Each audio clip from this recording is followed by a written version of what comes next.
Alright guys, I'm going to show you a quick example of how to make a Monet style lily pad drawing. Actually it's a painting using only markers and water. So it's a pretty cool effect. It's one of those things that's actually pretty easy, but it looks really awesome. So we've just talked about Monet and how Impressionism used a lot of like blurry colors and blobs of paint and that kind of thing instead of a whole lot of detail. So I'm going to keep this pretty basic. The lily pads are just circles, but they need to be kind of fat circles, short and fat, like this. Kind of squashed ovals, really. Because we're trying to look at it from... Sorry, the camera keeps shaking.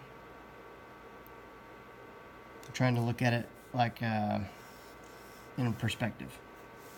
So I'm going to have some lily pads going off the page.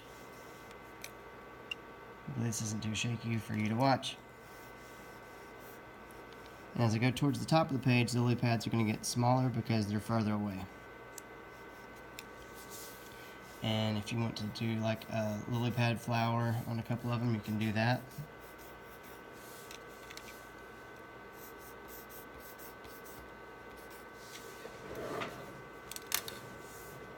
So, we need to color each of the lily pads. I would recommend using a variety of different greens for this. You can even use a little blue or yellow if you want to get really out there. And it's okay on this project if you don't fill in all the white space, and you'll see why in just a minute.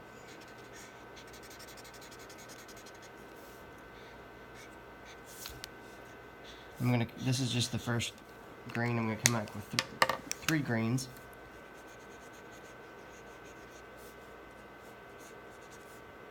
I'm going to do all the dark green on one side so it looks like it's shaded. The other side of these flowers should be shaded as well.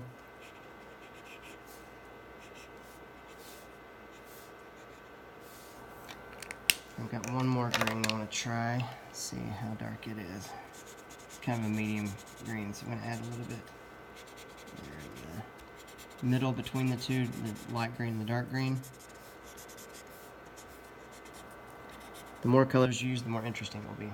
Alright, I need to get a pink for the flowers, but before I do that, I'm going to work on the water.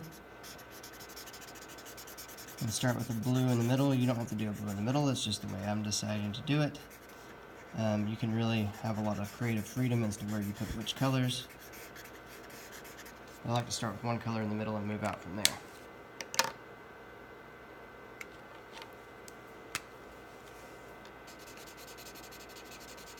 Put some turquoise on the side.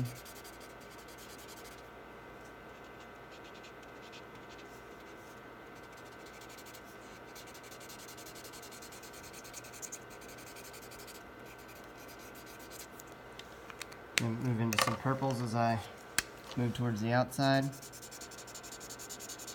Again, the white space does not matter. You'll see why in just a minute.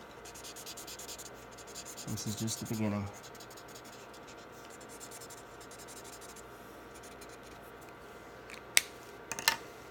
I'm going to do a little darker purple on the outside. Just to kind of give it some shaded effect.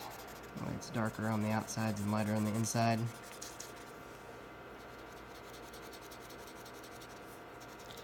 I will say, even though it's okay to leave a little white space, the more color you use, the more rich your colors will be on your painting.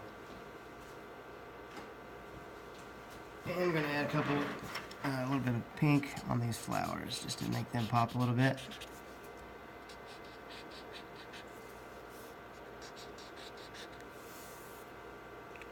Alright, the next part is you take a clean cup of water and a paintbrush, and I'm going to paint right on top of these markers. And what you're actually doing is you're making the ink from the markers spread out and fill in any white spaces that you left. It also helps blend the colors from the inks together.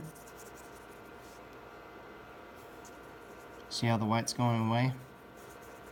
I'm trying to go around my lily pads because I don't want them to blend in and get lost with the water. So I'm trying to do the water first, and I'll do the lily pads separate.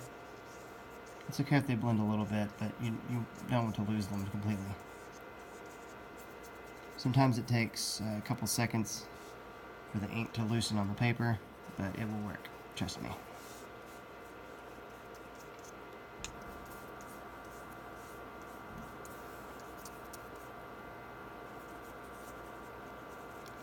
Get in there in between the flowers.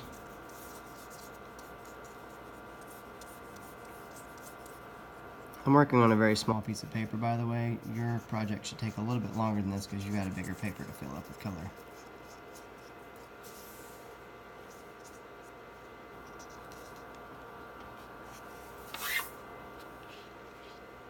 Alright, now I'm going to go back over. You've also got a nicer quality paper than I do. I'm working with free draw paper here. Now I'm going to focus on my lily pads. Try to get those greens to mix with each other.